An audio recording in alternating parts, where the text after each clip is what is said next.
Alhamdulillah, malam ini kita kembali bertemu dalam pengajian kita Majelis Ta'lim Al-Ittihad. Setelah malam Ahad yang lalu pengajian kita libur, dan alhamdulillah malam ini merupakan pengajian kita atau diskusi kita yang ke-173 kalinya. Dan bertepatan malam ini malam Ahad tanggal 14 Sya'ban tahun 1434 Hijriah, atau bersamaan dengan tanggal 22 Juni tahun 2013. Yang sama kita hormati dan kita muliakan Tuhan Guru kita yang menjadi narasumber malam ini, alhamdulillah telah hadir di tengah-tengah kita. Juga yang sama kita hormati dan kita muliakan pengurus pengajian Majelis Ta'lim Al-Ittihad, juga orang tua kita, dan hadirin dan hadirat yang hadir dalam majelis ilmu ini. Dan sebagaimana biasanya sebelum pengajian ini kita laksanakan, mari sama-sama kita dengarkan pembacaan ayat suci Al-Quran yang akan dibacakan oleh qori kita Ahmad Abdul Rahim. Pada qori kita dipersilakan.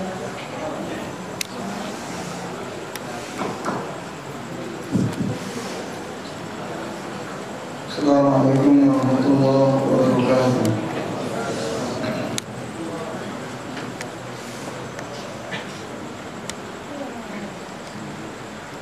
أعوذ بالله من الشيطان الرجيم.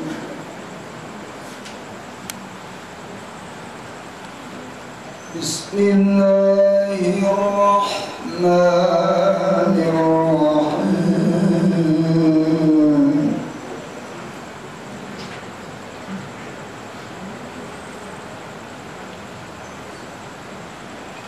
يا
والمهاجرين في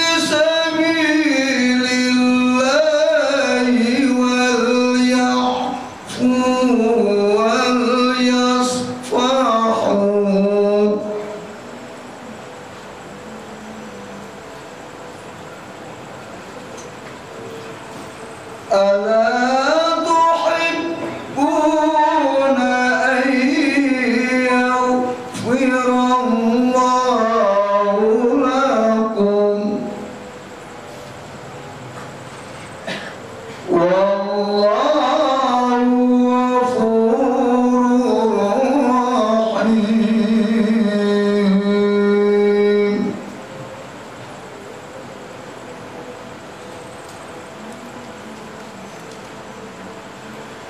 إن الذين يرمون المحصنات الغافلات المؤمنات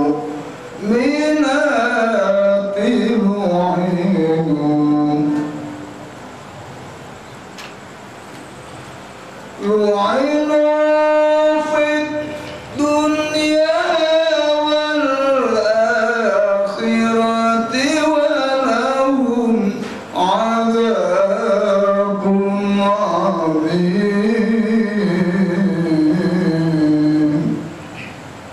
صدق الله العظيم. Assalamualaikum warahmatullahi wabarakatuh.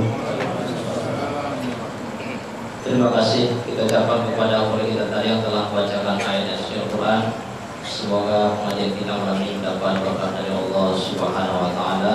Amin amin ya rabbal alamin. Hadirin warahmatullahi yang berbahagia, malam ini kita akan menampilkan dua narasumber.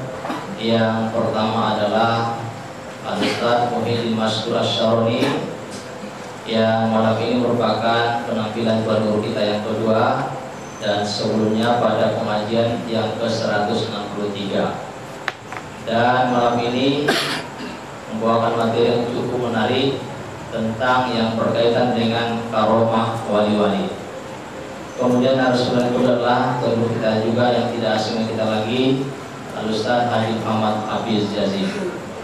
Baiklah hadirin warahmatullahi yang berbahagia, untuk selanjutnya mari sama-sama kita dengarkan penjelasan materi yang akan disampaikan oleh tuan guru kita Al-Ustaz Muhyiddin Mastur Asy-Syaroni tentang yang berkaitan dengan karomah wali-wali, dan kepada tuan guru kita dipersilakan. Warahmatullahi wabarakatuh. Alhamdulillahirabbil alamin. Allahumma shalli wa sallim wa barik ala sayyidina Muhammadin al-Fatih lima ughliq wal khatim lima sabaq nasiril haqqi bil haqqi wal hadi ila siratikal mustaqim wa ala alihi wa sahbihi haqqa qadrihi wa miqdarihil azim. Amma ba'du, para alim ulama, para ustadz dan tuan guru yang saya hormati, pengurus pengajian Al-Ittihad yang saya hormati, hadirin wal hadirat yang hadir di majlis yang mulia ini, yang mudah-mudahan mendapatkan ilmu yang bermanfaat yang saya muliakan. Alhamdulillah wa syukurillah, senantiasa hendaknya kita bersyukur kepada Allah Subhanahu wa taala. Kita dari lahir sudah diberikan nikmat Allah, namanya nikmat ijab. Diwujudkan kita ke alam dunia ini dengan bentuk yang sebaik-baiknya bentuk. Yang kedua, diberikan nikmat imdad, yang artinya diberikan pertolongan oleh Allah Subhanahu wa taala, diberi kelengkapan dalam kebutuhan kita. Kita diberikan lengkap anggota badan kita, mata kita kalau kita hargai sebelah saja 500 juta, belum yang lain-lain, sehingga seharusnya kita banyak-banyak bersyukur kepada Allah Subhanahu wa Ta'ala.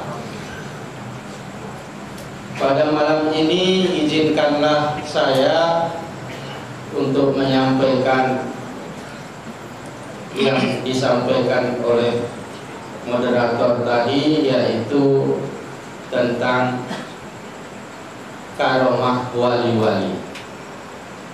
Mudah-mudahan bermanfaat bagi kita semua. Di dalam mukadimah makalah saya, di antara umat manusia, bahkan orang yang beriman kepada Allah Subhanahu wa Ta'ala, masih ada orang yang tidak percaya terjadinya karomah wali.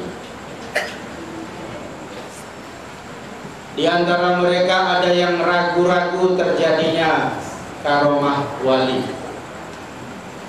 Malah ada yang mengatakan karomah itu nggak benar, wali itu nggak ada.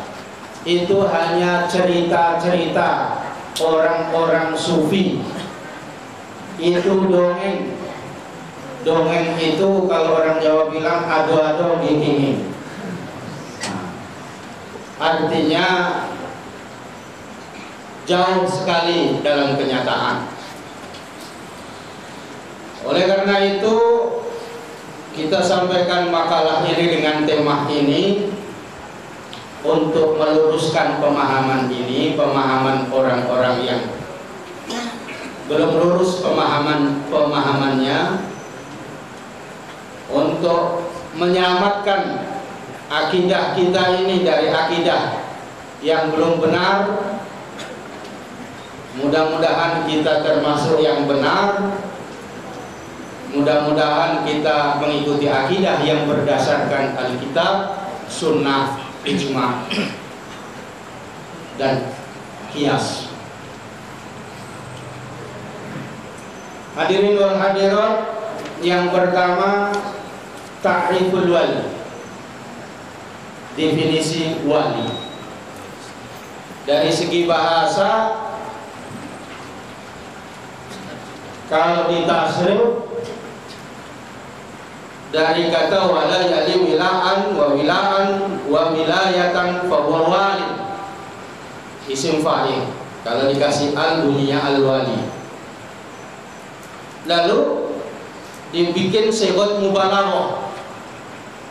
Sigat mubalaghah itu bentuk kata yang ada timbangan tertentu, diantaranya wazan fa'ilun. Kata wali yang ada alif tengahnya sesudah waw diikutkan timbangan fa'ilun, yang artinya kalau mubalaghah itu menambahkan pekerjaan. Sehingga kalau wali artinya orang yang taat, kalau sudah dibilang al-waliyu timbangannya fa'ilun, itu artinya katsirut ta'ati wa taqarrubi, orang yang banyak taatnya dan banyak mendekatkan diri.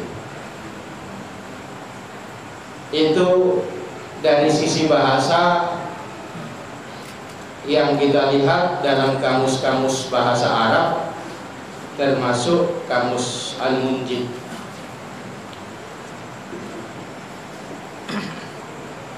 Imam Al-Allamah Abul Qasim Abdul Karim Al-Qushairi di dalam kitab Ar-Risalah Al-Qushairiyah, barangkali kita punya kitabnya, kita tengok di halaman 359. Dia menyebutkan idza qila ma ma'nal wali qila yuhtamalu amron.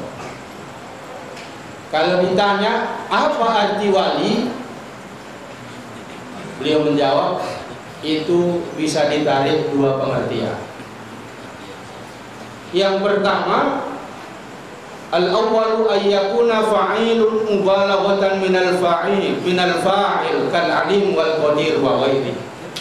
Wa yakunu ma'nahu man tawallat ta'atuhu min ghairi takhallul ma'siyatin. Yaitu yang pertama, sighat mubalaghah seperti yang kita bahas tadi, seperti kata alim, qadir, yang artinya kalau sighat mubalaghah timbangannya fa'il.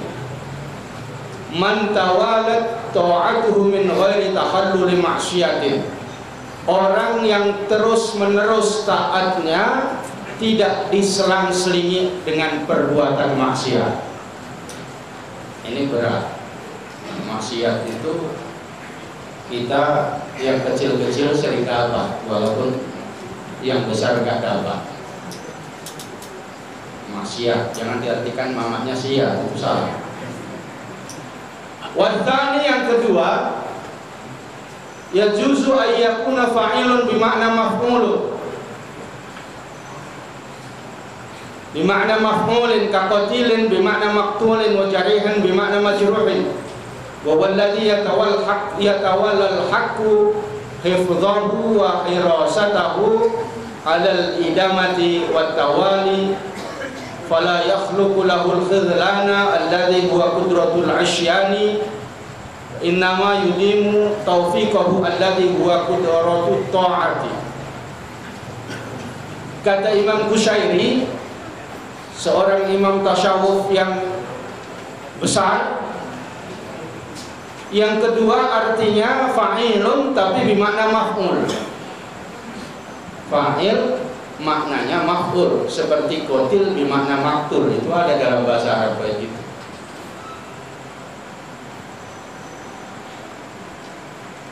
Kalau diartikan letternya qatil artinya yang benar-benar membunuh, tapi di sini artinya yang dibunuh.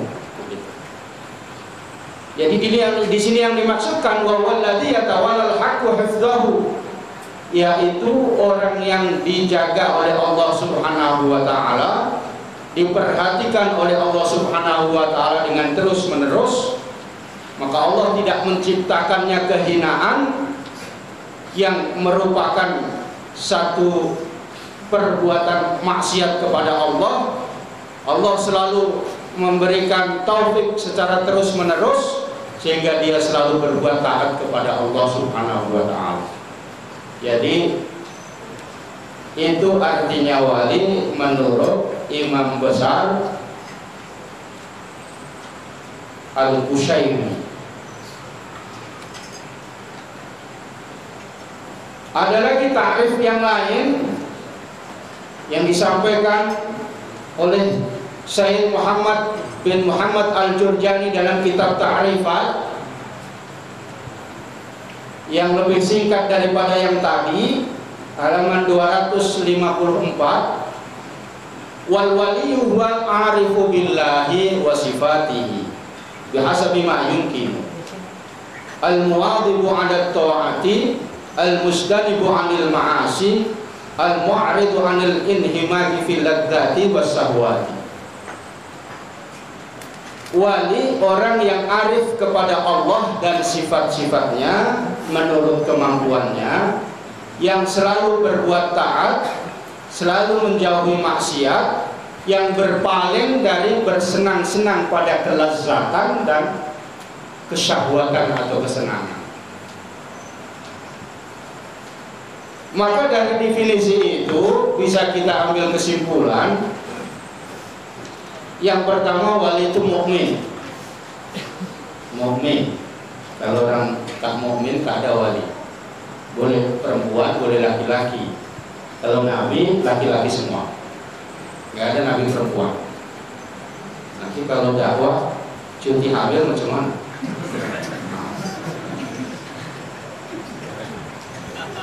Kemudian yang kedua, al-mudimu fit taqwa, yang terus-menerus dalam melaksanakan takwa kepada Allah Subhanahu wa taala, melaksanakan perintah-perintah Allah, menjauhi larangannya. Ini pun berat. Takwa ini diucapkan saja mudah, sangat penting sekali sampai masuk dalam salah satu rukun khutbah Jumat dan yang lain. Cuma kalau ngajinya ngantuk, takwa itu diartikan berbeda. Bisa diartikan takwa takut istri tua. Nah, makanya jangan ngantuk ngaji. Yang ketiga, tidak mementingkan dirinya pada lazat wasahwat yang bersifat senang-senang. Jadi tidak mau atau tidak boleh dia itu mengikuti hawa nafsunya. Sehingga di antara tokoh yang lain, kalau wali itu masih mau mengikuti kehendaknya, belum sampai usul sampai kepada Allah. Jadi harus sama kehendaknya dengan kehendak Allah. Man ittahadat iradatuhu bi iradatillah. Kalau sudah kehendaknya itu adalah bukan kehendaknya, itu bisa usul kepada Allah. Ini pun berat. Kita masih makan pun masih mau yang enak-enak. Siapa yang mau makan gak enak? Tidur mau nyenyak-nyenyak. Pakaian mau yang hebat-hebat kayak raja. Jadi belum kita masuk ke sini, paling tinggi wali murid.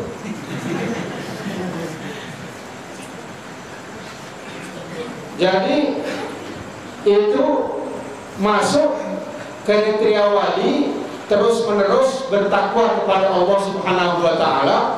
Yang lebih tinggi lagi itu tadi istilahnya arif billah.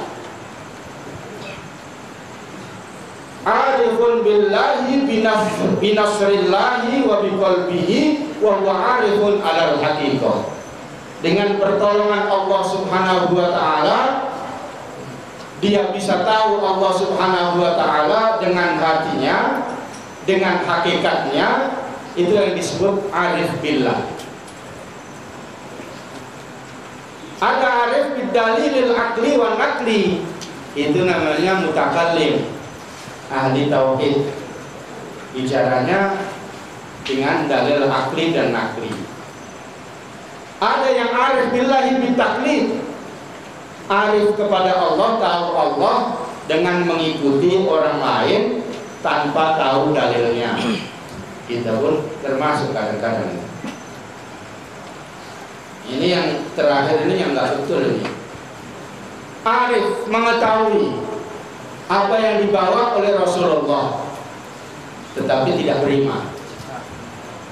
Banyak orang orientalis tahu itu kalau membahas tentang Islam, tahu, kadang-kadang lebih tahu dari kita. Ada kamus Al-Munjid bahasa Arab. Yang Arab Louis bin Makhluf, bukan orang Islam. Jadi pintar dia, bahasa Arab semua. Ada di situ masuk nama yang Al-A'lam itu Soekarno Soeharto. Di situ tahu dia Soekarno Soeharto. Kalau Gus Dur nggak masuk. Yang ada terkenal itu dia. Jadi al-arif billahi wa sifatihi itu didefinisikan oleh Imam Ghazali, al-ittila'u ala asrarir rububiyyati wal ilmu bitarattubil umuril ilahiyyati al-muhitati bikullil mawjudat. Arif billah itu, yang dibilang wali arif billah itu, yang sudah mengetahui rahasia-rahasia ketuhanan dan mengetahui peraturan-peraturan Allah Subhanahu wa Ta'ala yang meliputi semua yang ada. Itu yang dimaksudkan di situ. Ada lagi ulama yang mengatakan tidak cukup itu saja, ada syarat-syarat yang lain kriteria wali itu. Di dalam kitab Tahqiqul Maqam yang dikarang oleh Imam Al-Bajuri, dalam syarahnya Kifayatul Awam halaman 41, menjelaskan qala al-Yusi naqlan an ba'dil a'imati, berkata al-Yusi dengan mengutip sebagian imam-imam yang mengatakan seseorang itu tidak bisa jadi wali kalau tidak memenuhi syarat 4. Ini tambahan kriterianya. Yang pertama, aliman bi usuluddin, dia paham betul dengan ilmu tauhid, ilmu usuluddin, hatta yufarriqu bainal khaliqi wal makhluk. sehingga bisa membedakan antara pencipta dan yang diciptakan. Yang kedua, ayyakuna aliman bi ahkamis syariati naqlan wa fahman. Dia paham hukum syariat, hukum fikih secara riwayat dan diroyahnya. Yang ketiga, ayat tasifa bil mahmud minal awsafi kal wara' wal ikhlas. Seorang wali itu syaratnya sifatnya itu diantaranya sifat-sifat yang terpuji seperti wara', seperti ikhlas. Yang ketiga, yang keempat, ayyulazimal khauf abadan, selalu dia itu takut. Dirinya ini termasuk kelompok as-sa'adah atau as-saqawah, yang celaka, yang masuk surga atau tidak. Dari definisi ini, orang wali-wali itu alim semua, pintar-pintar semua. Apa boleh Pak saya jadi wali? Mau daftar, tulis namanya. Alim boleh. Pendaftaran sini banyak. Jadi kalau seandainya orang biasa mau jadi wali, sudah diangkat oleh Allah Subhanahu wa Ta'ala dengan kriteria yang tadi, Allah memberikan ilmunya dengan ilmu yang langsung diberikan oleh Allah Subhanahu wa Ta'ala, yang disebut dengan ilmu laduni. Apa itu? Kata Syekh Muhammad Ali As-Soduni, al-wahbiyul ladzi huwa atharut taqwa wal istiqomati was shalah. Ilmu pemberian langsung dari Allah Subhanahu wa Ta'ala yang merupakan buahnya bertakwa kepada Allah Subhanahu wa Ta'ala, istiqomah dan kebaikan, soleh kepada Allah dan soleh kepada umat manusia. Diambil dari firman Allah Subhanahu wa Ta'ala, wattaqullaha wa yu'allimukumullah wallahu bikulli syai'in alim, dalam surah Al-Baqarah 283. Bertakwalah kamu kepada Allah dan akan mengajarkan kamu ilmu-ilmu Allah Subhanahu wa Ta'ala. Sehingga wali-wali itu kalau awalnya belum alim, ketika diangkat sudah masuklah dia dengan takwanya, kemudian dengan kriteria tadi masuklah dia ke wilayah kewalian, diangkat menjadi wali, dekat dengan Allah, maka diberikan al-futuh, diberikan al-kasfu, yaitu terbukanya tabir yang menghalangi antara mata, atau yang menghalangi antara mata hati, atau yang bisa menghalangi semua yang menghalangi, yang disebut dengan kasyaf. Ini bicara tentang wali. Jadi kalau mau ngomong yang tahu ilmu-ilmunya.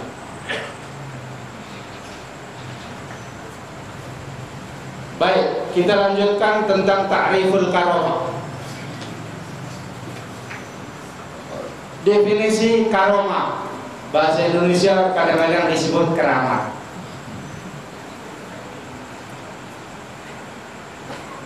Dari segi bahasa Arab, karomah itu masdar yang artinya kemuliaan. Kalau ditasrif, karuma yakrumu karoman karomatan wa karomatan. Jamaknya, kalau misalnya isim fa'il karim, kiram atau kuroma, maka itu kalau al-kiram biasanya para ulama, para wali-wali al-kiram. Kalau nggak disebutkan, jangan dibilang kiramul fatihah, nggak nyambung.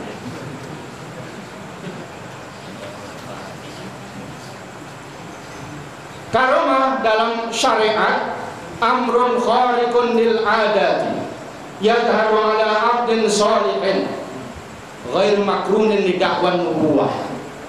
Karomah itu dalam ilmu syariat kejadian yang luar biasa yang tampak pada diri seorang yang soleh, seorang wali, ya, yang tidak dibarengi dengan mengaku jadi nabi. Jadi ikatannya mengaku jadi nabi itu tadi ikatnya.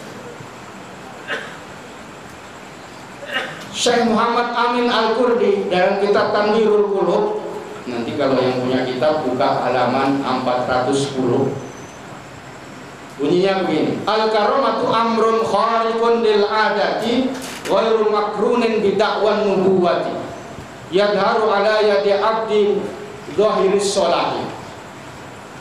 Karamah itu kejadian yang luar biasa, tidak disertai dengan mengaku jadi nabi, nampak bagi seorang hamba yang baik, hatinya baik zahirnya, selalu mengikuti nabi yang mengajarkan syariatnya, disertai dengan etikat yang benar dan amal soleh. Lebih panjang dari yang tadi.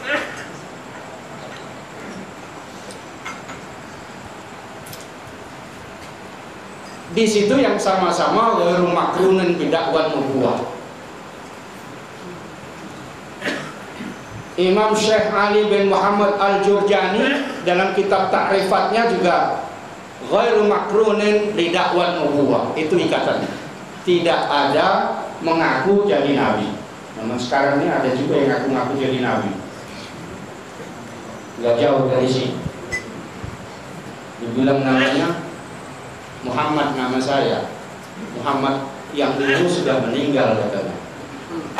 Jadi kan pantas saya gantikan. Jadi kalian bagi sahabat-sahabatnya ya kayak dulu katanya. Ini namanya pepesan kosong, aliran sesat. Kemudian anwaul karamah, macam-macam keramat. Ada maknawiyah. Karamah maknawiyah itu karamah yang diketahui oleh orang awam. Umumnya orang tahu. Yang maknawiyah yang tidak tahu, yang zahiriyah yang diketahui.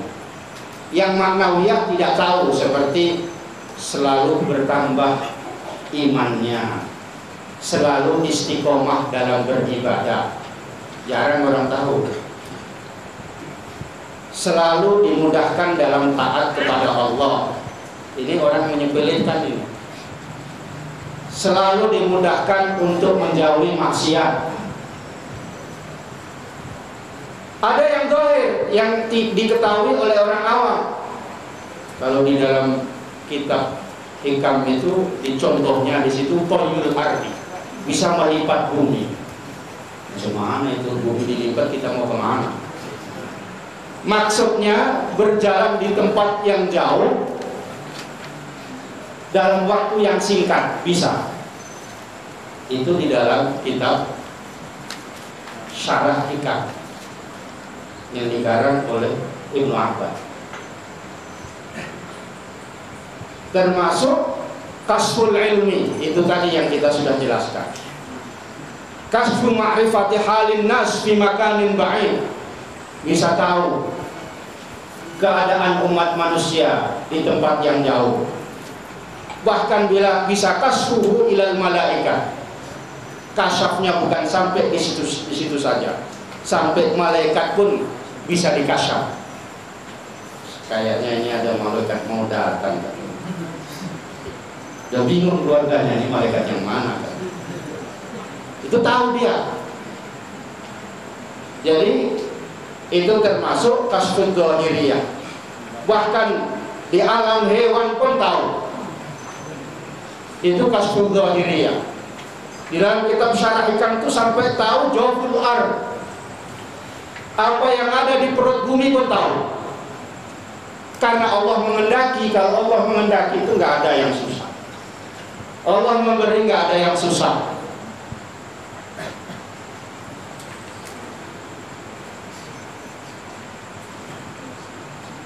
Lo mau cari karamah? Boleh. Kalau nggak dapat ya karamah yang mie karamah itu aja. Kalau karamah yang sifatnya maknawiyah, bisa diinginkan.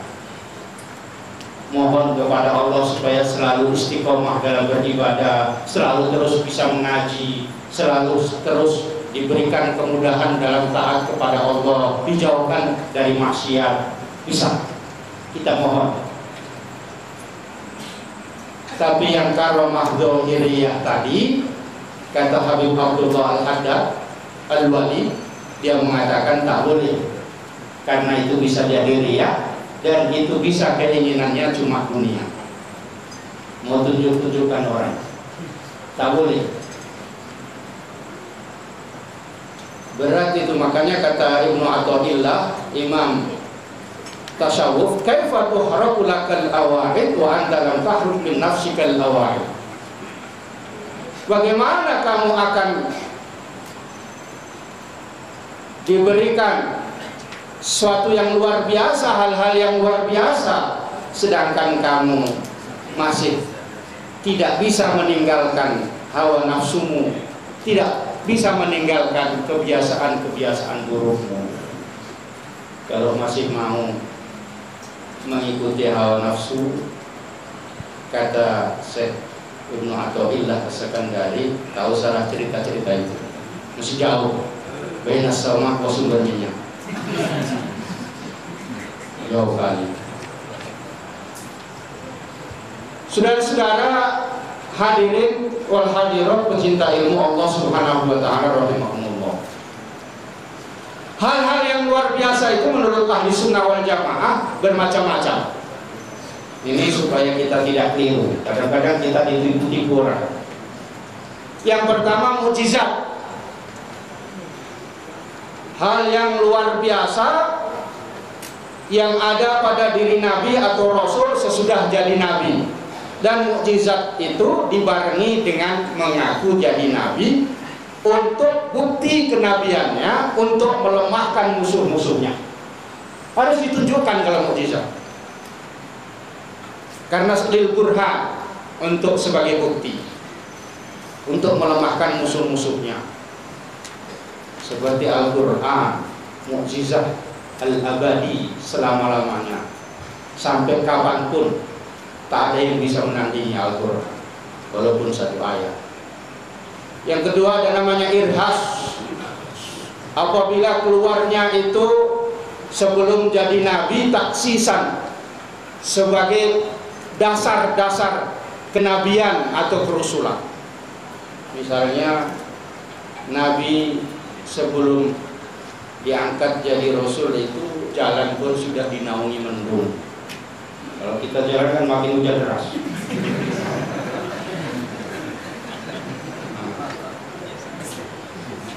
Kemudian masih kecil dibelah dadanya. Kita pun ada nengok dibelah dadanya, operasi. Nabi besar Muhammad Sallallahu Alaihi Wasallam itu 4 kali dibelah dadanya. Yang pertama waktu masih kecil, masih diasuh oleh Sayyidah Halimah, ibu asuhnya. Yang kedua ketika usia 10 tahun, pada sinut taklif, mulai dewasa. Yang ketiga ketika mau menghadapi Jibril alaihissalam. Yang keempat pada malam Isra Mi'raj. Dibelah dadanya, tidak sakit, tidak ada apa-apa, dikeluarkan hatinya, dicuci oleh Jibril, sehingga hatinya luar biasa, tidak seperti yang lain-lain. Itu masih kecil Rasulullah, sehingga dinamakan irhas. Yang ketiga karomah, seperti kita bahas tadi. Yang keempat namanya ma'unah. Apabila yang luar biasa itu keluar dari orang biasa-biasa saja, untuk menghindarkan dari kesulitan misalnya, karena sabarnya dalam menghadapi ujian hidup diberikan kemudahan luar biasa. Atau orang yang taat biasa-biasa saja, dia mendapatkan sesuatu yang luar biasa. Itu namanya ma'unah. Yang kelima namanya istidraj. Mudah-mudahan nggak dapat kita. Yang keluarnya dari seorang yang fasik, yang banyak berbuat maksiat, khadi'atan wa makron bihi, untuk sebagai menghinakan dan kemudian menipu dayakan. Ini istidraj.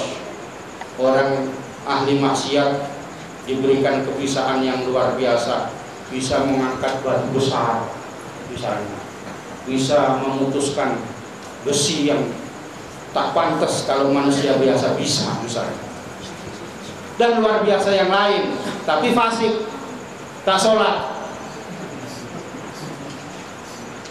Itu namanya istidraj. Yang keenam, ihanah. Ini jarang-jarang pada diri orang fasik untuk mendustakan, seperti Musailimah al-Kadzdzab yang mengaku-ngaku nabi, memusuhi nabi.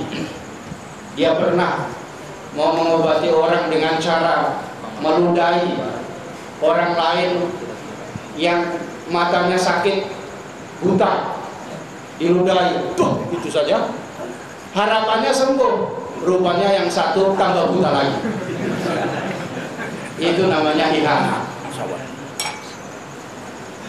Adapun sihir, kata ulama dalam kitab Bughyatul Mustarsyidin, walaysa minal khawariqil adah. Kalau sihir itu bukan luar biasa. Kenapa? Di annahu mu'tadun inda ta'ati asbabihi. Karena biasa-biasa saja kalau dibikin sebab-sebabnya terjadi. Itu sihir. Dia bisa dipelajari dengan melalui sebab dan musababnya, dengan cara-caranya yang biasanya dilakukan oleh orang fasik atau orang kafir. Jadi inilah diantaranya tanda-tanda pembagian khawariqul adah. Apa dalilnya? Ini sudah mepet barangkali waktu.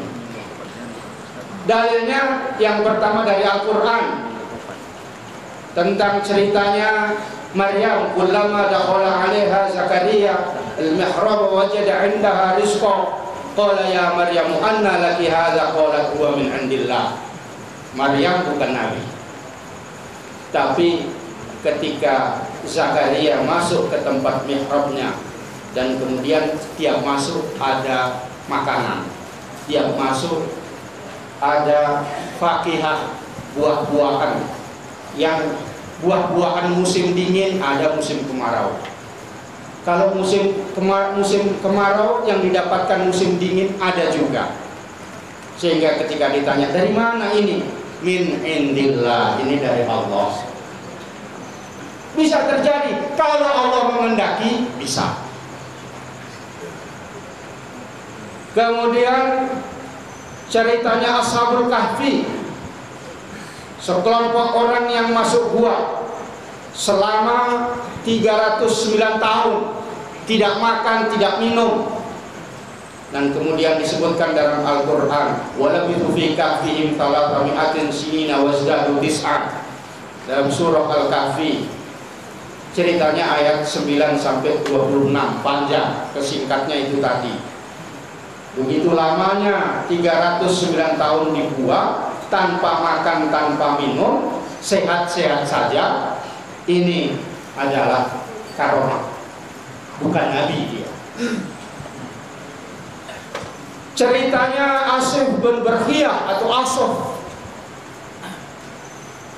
Perdana Menteri Nabi Sulaiman, ketika ditawarkan tentang untuk mengangkat singgasana Balqis dari tempat yang jauh, ditawarkan tentara-tentaranya Ifrit jin yang paling hebat tingkat internasional. Dia mengatakan saya bisa, saya datangkan itu sebelum kamu berdiri. Kata Nabi Sulaiman, saya mau yang lebih cepat. Lalu seorang Rasulun, orang alim yang tahu Ismul A'dham, dia mengatakan saya akan angkat itu, saya pindahkan dalam sekedip mata. Ini dalam Al-Quran disebutkan, qala alladzi indahu ilmu minal kitabi ana atika qabla ayyartadda ilaika tarfa. Dalam surah An-Naml ayat 40. Jarak yang begitu jauh, 2 bulan perjalanan. Nabi Sulaiman disuruh lihatlah Yaman, katanya. Begitu dilihat langsung nyampe. Nah, rupanya jin ifrit pun kalah dengan wali. Nah, itu contohnya. Banyak lagi hadis-hadis juga yang menyatakan tentang itu. Ada anak kecil ceritanya Jurej itu, dia bisa berbicara ketika ditanya. Ada seorang perempuan yang menggoda Jurej, seorang ahli ibadah. Kemudian Jurej ini tidak bisa digoda karena memang dia orang ahli ibadah, diberikan pertolongan Allah Ta'ala. Akhirnya perempuan rusak ini menggoda yang lain, seorang penggembala yang bernaung di tempat ibadahnya Jurej. Dan akhirnya terjadilah punya anak. Singkatnya begitu. Tapi dituduh Jurej yang melakukan, sampai orang-orang tidak terima, menghancurkan tempat ibadahnya Jurej. Apa yang terjadi? Lalu ditanya anak kecil itu, ya gulam man abu, wahai anak, siapa yang?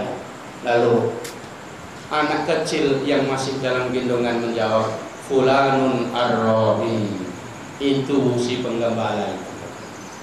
Anak kecil bisa.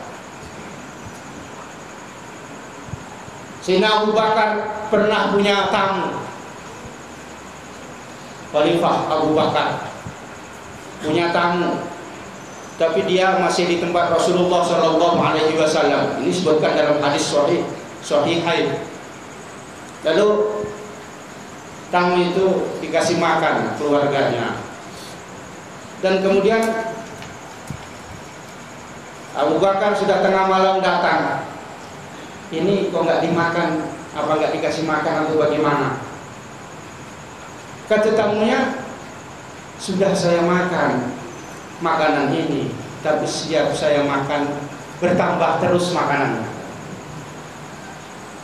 Waimullah ma akalna luqmatan illa roban min asfaliha akthara minha hatta syabi'u wa sarat akthara mimma kanat. Ketika dimakan bertambah, malah jadi tambah makanannya itu.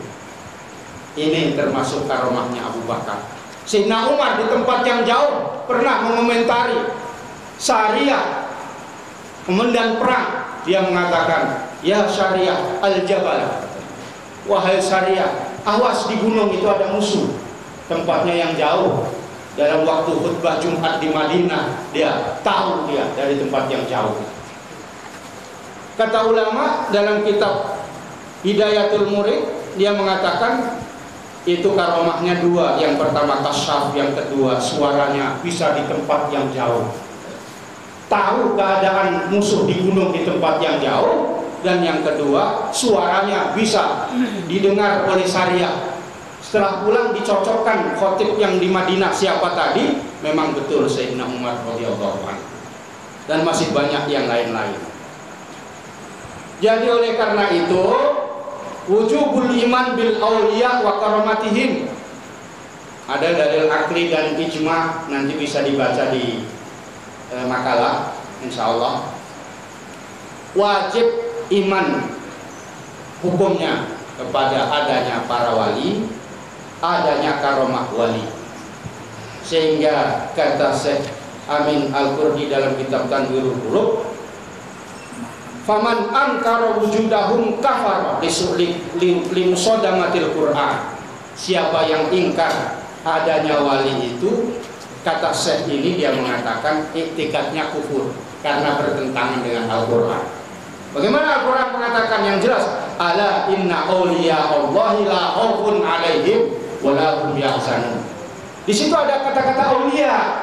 Aulia itu jamak dari wali. Udah jelas itu. Kenapa masih nggak percaya? Dan begitu juga karomah. Kalau tidak percaya dikatakan termasuk wakada yajibu i'tiqad karomatihim fi hayatihim wa ba'da wafatihim. Dalam hidup dan sesudah wafatnya itu pun terjadi karomah. Makanya Imam Bushairi pernah dibilang sampai satu buku mengkritik dia. Imam Bushairi itu ahli tasawuf tapi musyrik katanya.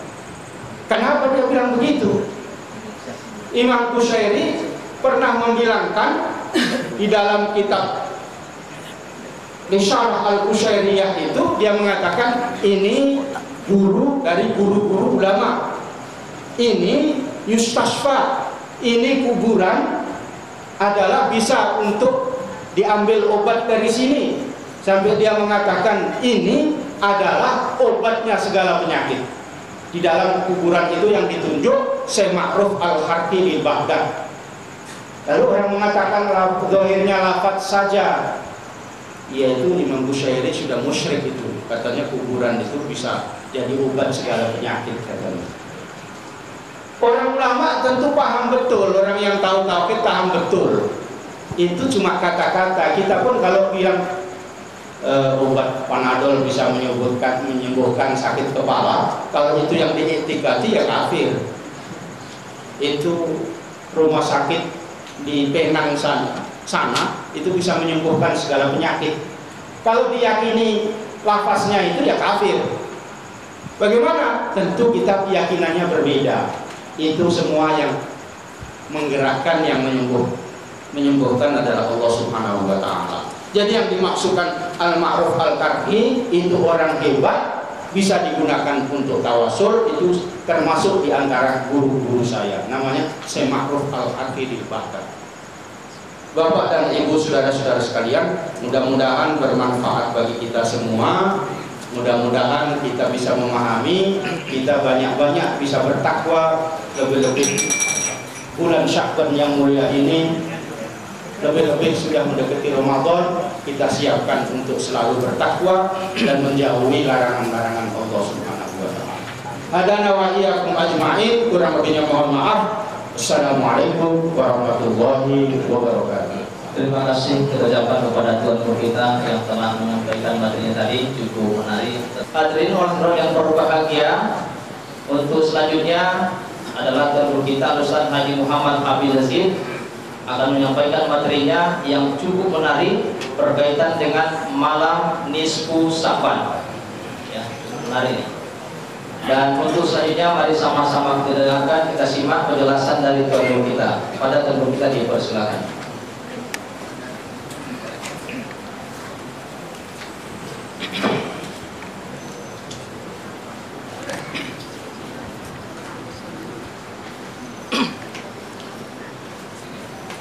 Assalamualaikum warahmatullahi wabarakatuh.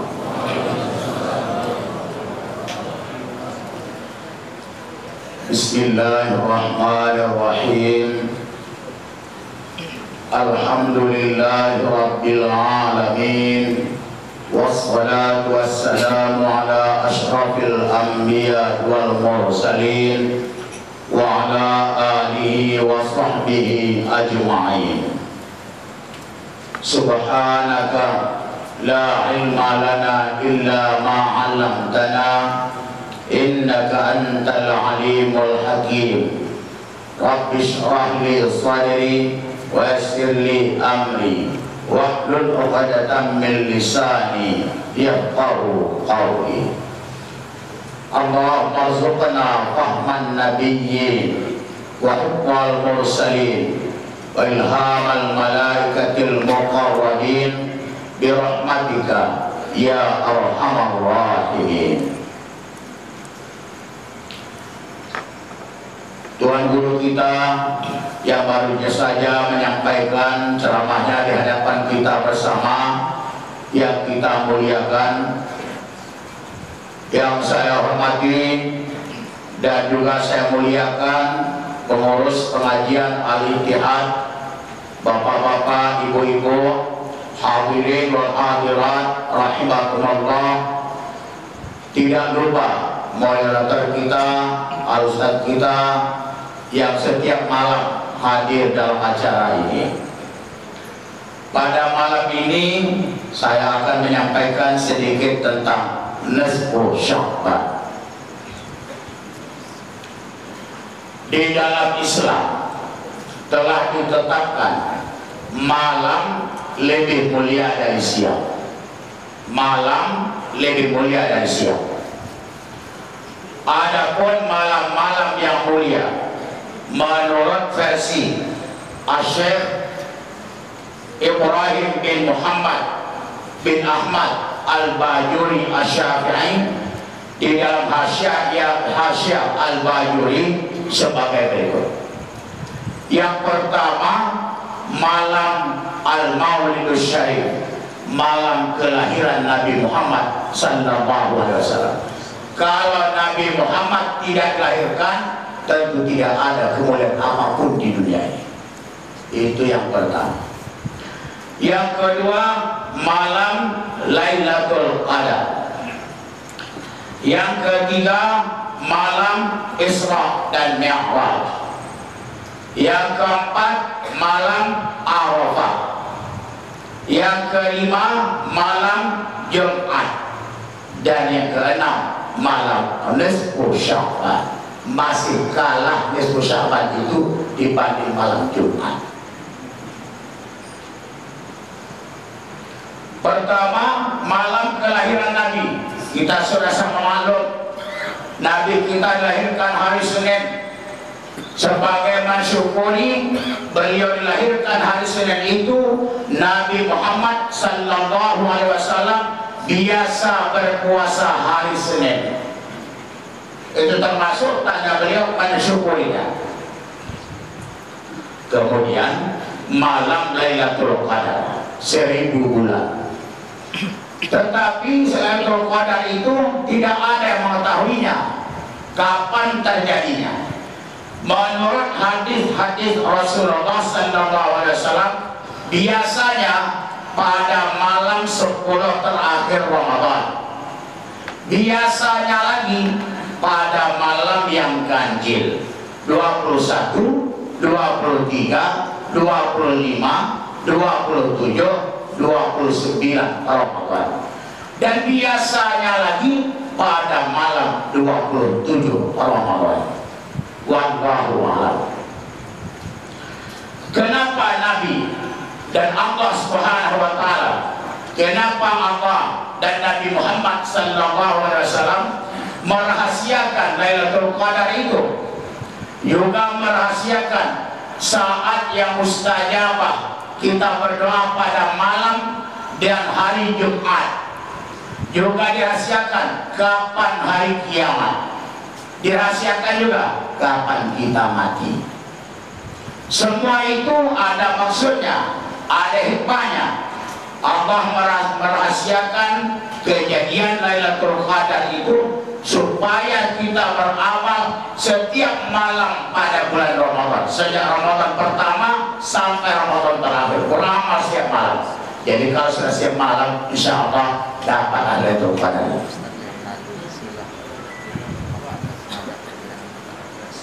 Nah, kemudian ada dijelaskan di dalam kitab tafsir Hasyiah As-Sawi Al-Maliki oleh Al-Imam Ahmad bin Muhammad As-Sawi Al-Maliki. Juga ada disebutkan di dalam kitab Sabilul Muhtadin. Barang siapa ingin mendapatkan Lailatul Qadar, kalau tidak dapat Lailatul Qadar yang sebenarnya itu, baca saja 3 kali dalam satu malam. Apa bacaan itu? La ilaha illallah al-aliyyul halim, la ilaha illallah rabbul arsyil azim, la ilaha illallah rabbus samawati sab'i wa rabbul arsyil karim. Satu pendapat bukan itu bacaannya, mirip la ilaha illallah Al-Halimul Karim, Subhanallah Rabbis Samawati Sab'i wa Rabbil Arsyil Karim. Barang siapa mengamalkan itu 3 kali setiap malam, sama pahalanya dengan orang yang mendapatkan Lailatul Qadar. Tapi jangan tercatat, belum sempat ditulis. Nah, jadi sama yang mendapatkan Lailatul Qadar, insya Allah. Nah, lihat aja di buku di kitab tafsir Hasyiah As-Sawi Al-Maliki ala tafsir Al-Jalalain pada surah Inna anzalnahu fi lailatul qadar. Nah, kemudian malam Jumat, pada hari Jumat itu ada saat yang mustajab. Kapan itu? Ada mengatakan suatu khatib mau naik mimbar, ada mengatakan Suratul Khatib duduk di antara dua khutbah. Ada mengatakan setelah sholat asar. Dari riwayat tersebut ulama menetapkan yang paling dekat kepada kebenaran sesudah sholat asar. Jadi usahakan sholat asar pada hari Jumat itu berjamaah, kemudian berdoa dengan khusyuk dan tawadhu. Insya Allah doa pasti dikabulkan. Telah lalu pada pengajian kita doa pasti dikabulkan. Ada kalanya langsung terkabul, ada kalanya diganti Allah dengan yang lain, ada kalanya ditunda Allah Ta'ala. Kapan ditunda itu lama masanya. Nabi Musa, Nabi Harun pernah berdoa kepada Allah agar dihancurkan Allah Ta'ala Fir'aun. Qad ujibat da'watukuma, sudah diperkenankan doa mereka berdua, kata Allah. Setelah pengakuan Allah, doa itu dikabulkan 70 tahun kemudian baru hancurlah Fir'aun. Jadi kalau doa belum terkabul, bersabar menunggu 70 tahun. Nabi aja menunggu 70 tahun, apalagi kita. Nabi Musa ke Nabi Harun. Nah kalau tidak doa makbul juga, semuanya akan makbul. Tunggu nanti di dalam surga. Kalau tidak, Allah Ta'ala akan menghindarkan kita dari musibah. Banyak hal. Yang jelas kata Al-Imam An-Nasafi, kalau kita berdoa, Ilahi, Ya Rabbana, Allah Ta'ala menjawab, Labbaik abdi, kusahuki panggilan wahai hambaku. Berarti doa itu tetap diijabah oleh Allah SWT. Jadi pada hari Jumat tadi kenapa disembunyikan? Supaya kita sering berdoa. Malam Jumat berdoa, siang Jumat berdoa, dan tetap berdoa. Ada satu sajadah. Kemudian kenapa hari kiamat disembunyikan? Supaya kita rajin beribadah. Walaupun kiamat itu disembunyikan, di dalam hadis sahih Muslim dinyatakan hari kiamat terjadi pada hari Jumat.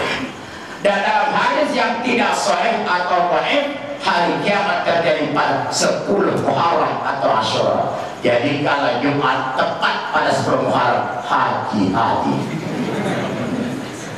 Barangkali kiamat ayo. Barangkali. Nah kemudian kapan kita mati? Mati juga dirahasiakan Allah.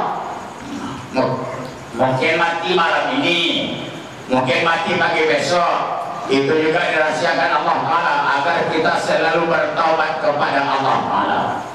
Nah itu tadi malam Lailatul Qadar, malam Isra juga mulia, malam Arafah. Di saat jamaah haji besoknya akan wukuf di padang Arafah, malamnya mereka sunat menghidupkannya dengan bermacam ragam amal ibadah. Karena keistimewaan Arafah itu Nabi pernah bersabda, "A'dhamu dzambin man waqafa bi Arafah wa dhanna anna Allah lam yaghfirlah." Dosa yang paling besar ialah dosa orang yang wukuf di Arafah tetapi dia tidak yakin dosa-dosanya akan diampuni oleh Allah Ta'ala. Jadi kalau kita wukuf di Arafah, yakin seyakin-yakinnya dosa kita akan diampuni oleh Allah Subhanahu wa Ta'ala. Jadi kalau begitu kita berdoa kepada Allah, seluruh jamaah al-Ittihad insya Allah akan naik haji. Kalau bisa naik haji semuanya, pakai serban semuanya. Nah, berikut malam apa tadi? Malam Jumat. Malam Jumat beramal ibadah. Pada zaman dahulu nenek-nenek kita, ibu-ibu kita pada malam Jumat itu ada buku kecil namanya Majmu' Syarif. Habis ini bacanya malam Jumat itu. Ada muridnya, ada Yasin, surah Yasin, suratul Kahfi, surah Al-Waqi'ah, surah Toha, surah Ar-Rahman, banyak sekali. Habis sampai habis dibaca. Tetapi kalau zaman sekarang tidak dibaca lagi. Baca Majmu' Syarif sudah digantikan dengan menonton sinetron. Tak bisa lagi dibaca surah Yasin. Itu sekarang. Nah kemudian tadi malam nisfu Sya'ban. Kemudian itulah malam yang mulia. Tetapi untuk diri Nabi besar kita Muhammad sallallahu alaihi wasallam. Malam yang mulia bagi beliau bukan malam-malam itu. Malam yang mulia bagi diri Nabi Muhammad sallallahu alaihi wasallam adalah malam Isra Mi'raj. Karena pada malam itu Nabi kita bertemu dengan Allah Subhanahu wa taala. Hal ini diterangkan oleh Al-Imam Alauddin di dalam tafsir Alauddin Al-Baghdadi, di dalam tafsir Khazin. Beliau mengutip uraian Al-Imam Muhyiddin Abu Zakaria Yahya bin Syaraf An-Nawawi. Nabi Muhammad bertemu dengan Allah Ta'ala, tapi ada juga khilafnya. Ada mengatakan bertemu, ada mengatakan tidak bertemu. Karena ada ayat mengatakan laqad ra'a min ayatihil kubra. Berarti yang dilihat Allah itu, yang dilihat Nabi Muhammad bukan Allah Ta'ala, hanya tanda-tanda kebesaran Allah menurut sebagian ulama. Tetapi kebanyakan ulama berpendapat bertemu dengan Allah Subhanahu wa taala. Itulah istimewanya Nabi Muhammad dibanding Nabi Musa. Nabi Musa kalimullah, dia bisa berkata-kata dengan Allah. Nabi Muhammad nampaknya langsung Allah Ta'ala itu, tapi dengan pertemuan yang layak menurut Allah Ta'ala. Jadi sebenarnya Allah Ta'ala tidak di atas, Nabi yang di atas. Allah Ta'ala tidak di atas. Apa dicari Tuhan ke atas itu? Jangan lupa, tapi kita jangan bergeser lagi. Allah Ta'ala tidak di atas, tidak di bawah, tidak di kanan, tidak di kiri, tidak di hadapan, tidak di belakang. Di mana Allah Ta'ala tidak bertempat. Jangan geser itu. Allah Ta'ala tidak bertempat. Itulah keyakinan Ahlus Sunnah wal Jamaah sampai mati. Jadi begitu menurut penjelasan ini tadi. Jadi malam yang mulia bagi Nabi itu malam Isra Mi'raj. Jadi kalau Nabi Musa bertemu dengan Allah Ta'ala, Nabi Muhammad langsung bertemu dengan Allah. Nabi Musa berkata-kata dengan Allah Ta'ala, Nabi Muhammad langsung bertemu dengan Allah Ta'ala. Di dalam kitab Fathul Majid ada di dalam Fathul Majid itu ada dua itu. Ada Fathul Majid karangan Muhammad Nawawi Al-Bantani, itu kitab Ahlussunnah wal Jamaah. Ada Fathul Majid kitab Wahabi. Fathul Majid juga nama lain tadinya, agak lain sedikit, lain apa betul. Jadi pada malam itu Nabi Musa bertemu dengan Nabi Muhammad waktu naik. Turun Nabi Muhammad, jumpa lagi dengan Nabi Musa. Dilihat Nabi Musa, Nabi Muhammad itu wajahnya berbeda sewaktu turunnya. Jadi naik lagi Muhammad, minta keringan, naik lagi Muhammad, naik lagi Muhammad. Syariatnya Nabi Musa tidak mau sholat itu 50 kali kepada umat ini, karena kita ini kecil-kecil, umatku besar-besar tak sanggup melakukannya. Soalnya itu, tetapi hakikatnya batinnya Nabi Musa merindukan nur Allah Ta'ala, zat Allah Ta'ala yang dilihat oleh Nabi Muhammad. Karena Nabi Musa tidak dijadikan melihat Allah Ta'ala.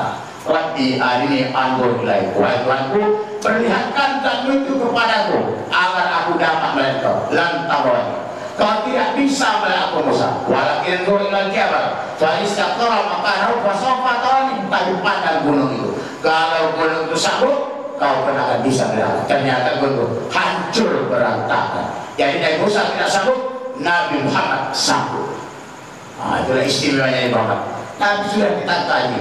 Wa afdalul khalqi ala itlaqi nabiyuna fadil al-syiqaqi. Semulia-mulia makhluk secara mutlak adalah junjungan kita Nabi Muhammad sallallahu alaihi wasallam. Menghindarlah dari segala perdebatan. Tak usah diperdebatkan lagi siapa manusia termulia di dunia ini. Nabi Muhammad sallallahu alaihi wasallam. Siapa nama Nabi Muhammad yang paling mulia? Coba akan lupa. Ar-Raufur Rahim. Itu nama Nabi Muhammad yang paling mulia untuk diselamatkan. Ar-Raufur Rahim. Kemudian juga Muhammad di alam dunia, Muhammad di alam langit, Ahmad Ahmad. Karena Ahmad itu lama-lama muncul Mirza Ghulam Ahmad. Bukan Nabi, orang gila itu. Nah, berikut selanjutnya dijelaskan oleh Al-Imam Al-Hafiz Zainuddin Ibn Rajab Al-Hambali di dalam kitab Laqaiful Ma'arif. Kata dia, kata ulama ini ulama hadis, kitab yang terkenal namanya Jami'ul Ulum wal Hikam. Nama-nama ulama itu, nama kitabnya disebutkan bagus itu karena kata Al-Imam Al-Qurtubi, apa kata beliau, min barakatil ilmi ayyudhafal qaul ila qaili. Termasuk menyebabkan ilmu yang berkah itu kalau perkataan disandarkan kepada yang mengatakannya. Kalau perkataan Imam Ghazali, bilang dari Imam Ghazali. Kalau perkataan dari Imam Hanafi, katakan Imam Hanafi. Ini tidak, Nabi bersabda, tak ada ulamanya. Bohong. Kenapa itu? Dia lupakan jasa-jasa ulama itu. Kalau mengutip jangan dipotong, sebutkan ulama menemukannya siapa. Maka itu. Tapi aneh kalau bagi saya ini, lebih cepat saya menghafal nama kitab, lebih cepat saya menghafal pengarangnya daripada menghafal Al-Quran. Itu kelemahan saya. Satu aja yang saya jawab daripada. Saya menghafal Al-Quran lambat. Kalau menghafal nama kitab pengarangnya agak cepat. Itulah kelemahan saya. Sama yang Ustaz kita kemarin tuh, Ustaz Syekh Nuruddin Al-Makki. Sama. Beliau juga menghafal Al-Quran lambat. Menurut pengakuan beliau. Kata Khalifah Umar bin Abdul Aziz, kata beliau, rajin-rajinlah beribadah pada malam-malam ini dalam 1 tahun. Pertama, malam pertama bulan Rajab. Yang kedua, malam pertama, malam nisfu Sya'ban. Pertama, malam awal Rajab, sudah lewat. Yang kedua, malam nisfu Sya'ban, belum lewat. Besok, malam besok, malam Senin. Kalau kalender kita benar, malam besok itu nisfu Sya'ban. Tapi hati-hati, malam nisfu Sya'ban itu ada 2 pendapat ulama. Nisfu Sya'ban, malam ditetapkannya takdir 1 tahun. Dalam apa istilahnya, macam di daftar Shelfroy. Ini misalnya, kau Israel, kata Allah Ta'ala, orang yang mau kau selesaikan pada tahun ini, ayo daftar. Itu ditetapkan pada malam nisfu Sya'ban, tetapi diserahkan pada malam Lailatul Qadar. Satu pendapat. Pendapat kedua, penetapan dan penyerahan pada malam Lailatul Qadar. Ada 2 pendapat. Jadi menurut kaji kampung, tak ada kitabnya. Siapa membaca Yasin besok malam, mengantuk yang baca Yasin itu tanda mau mati dari tahun ini. Siapa mengantuk baca Yasin besok malam, bagus bisa bantu, tanda mau lewat dari tahun ini. Jadi hebat juga kajian itu, anak muda, anak muda. Kalau begitu, tak usah terus Yasin lagi. Takut banget.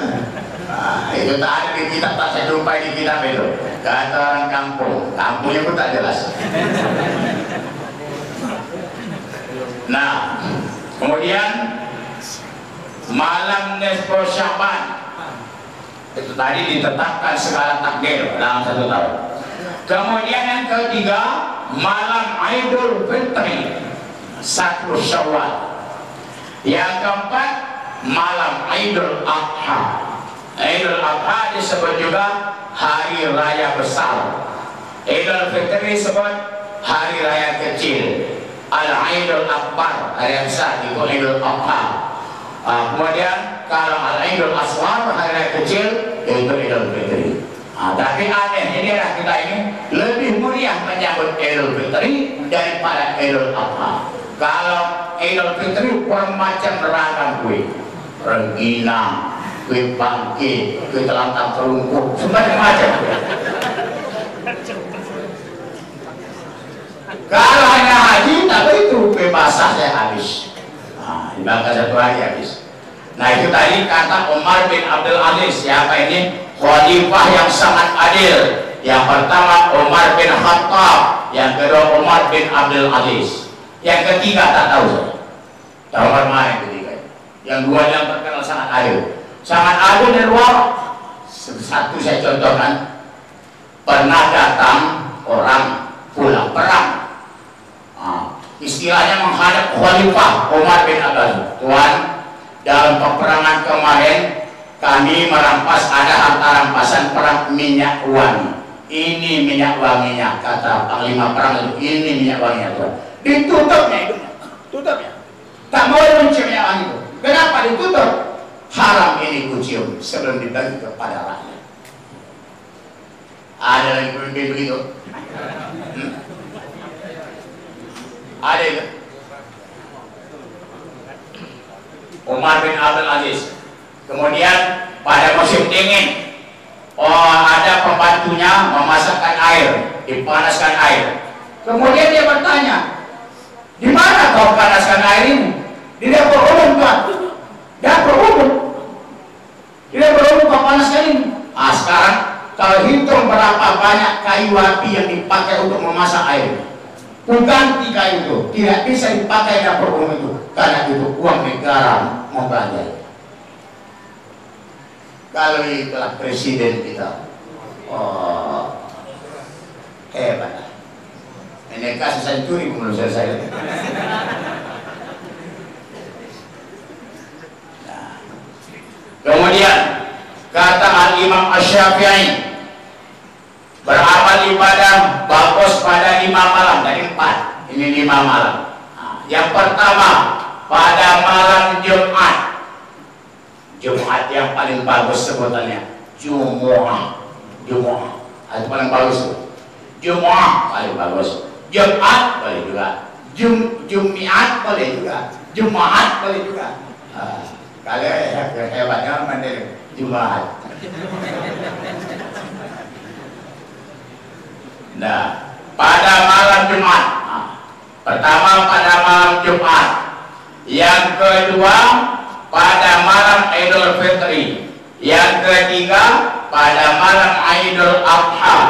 Yang keempat pada awal Rajab. Yang kelima pada nisfu Sya'ban. Tambahannya malam Jumat. Nah, kalau dalam malam Jumat rajin itu Baca Yasin, suratul Kahfi. Kalau orang Mandailing suratul Kahfi. Kahfi itu lain artinya. Suratul Kahfi, ya suratul Kahfi. Sudah, jadi itulah malam-malam yang mulia tadi. Ya, kita beramal ibadah. Tetapi ada juga ulama menjelaskan makruh hukumnya mengkhususkan ibadah pada malam Jumat. Ya, malam Jumat aja beribadah, malam lain juga beribadah.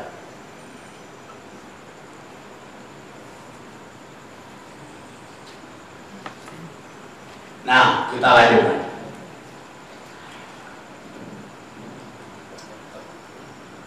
Ini mengenai Sya'ban. Tadi pada malam yang mulia tadi ada malam Sya'ban. Pada doa tadi ada malam nisfu Sya'ban. Ada hadis dikeluarkan oleh Imam Ahmad, Abu Daud, At-Tirmidzi, An-Nasai, Ibnu Majah, Ibnu Hibban, Al-Hakim. Hadis ini dari Abi Hurairah radhiyallahu anhu. Nabi Muhammad sallallahu alaihi wasallam bersabda. Apa kata Nabi? Idan tasafa Sya'ban fala tasumu hatta Ramadan. Apabila Sya'ban sudah setengah, berarti sudah berapa? Sudah 15 Sya'ban, jangan kamu berpuasa, kata Nabi.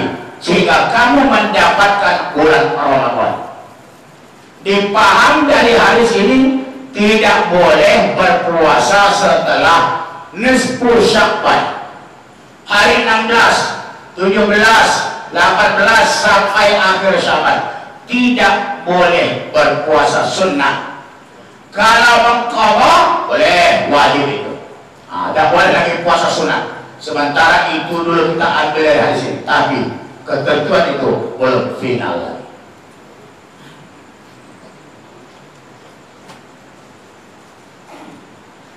Nah, kemudian berbeda pendapat ulama tentang sahihnya hadis ini.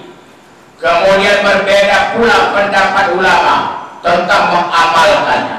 Yang mengatakan sahih ada 5 orang ulama hadis. Pertama, At-Tirmidzi, kedua Ibnu Hibban, ketiga Al-Hakim, keempat At-Tahawi, kelima Ibnu Abdul Bar. Yang Abdul Bir, Abdul Bar, Al-Barut Tawab, nama Tuhan itu. Tapi janganlah diartikan bar daratan. Ini Al-Bar, Ibnu Abdul Bar.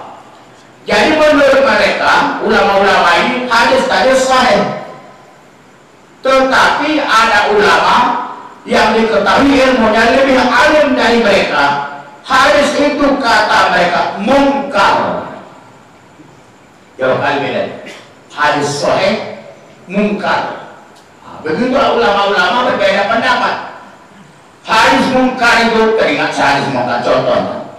Ada saya baca di dalam kitab Al-Majmu' Syarah Al-Muhattab Al-Imam An-Nawawi. Umpamanya, kita dari kecil tidak pernah disembelihkan kekah, akikah, kekah kata kita. Sebetulnya lebih bagus disebut nasikah. Tapi tak biasa ya, kita ini akikah. Kalau saya ini, saya lahir tahun 1962. Lahir tahun 62. Jangankan menyembelih kekah itu, makan pun susah. Yakinlah saya, kalau saya tidak disembelihkan kekah oleh orang tua saya, tak ada kekah, makan dia payah. Menderita atau tidak? Sekolah saya kelas 1 SD kaki ayam, kelas 2 SD kaki ayam, kelas 3 SD kaki ayam. Dari kelas 3 naik kelas 5, tak ada keempat. Naik kelas 5 SD baru sanggup beli sepatu. Bayangkan untuk kaki ayam, kelas 1, kelas 2, kelas 3. Dan kelas 3 naik kelas 5, tak sepatu. Tapi alhamdulillah, bersyukur saya kepada Allah. Walaupun tak pakai sepatu, tetap juara 1 sampai akhir kuliah saya. Aja saya syukuri. Anak sekarang mengkilat sepatunya. Juara 1 yang di belakang. Bersyukur saya kepada Allah. Cuma nasib beginilah, tak sampai sekolah keluar sana. Sehingga dikatakan orang, kalau kaji pesantren begini, kalau kaji orang keluar negeri begini. Saya coba kaji pesantren, kalian tahu saya. Tak tahu saya kaji luar. Ada juga masjid-masjid di Medan ini tidak boleh menjadi khatib kecuali doktor. Ada. Masjid mana itu? Masjid Tirtanani, Maul Hayat Tirtanani. Khatibnya semua S3, profesor, doktor. Tapi saya lihat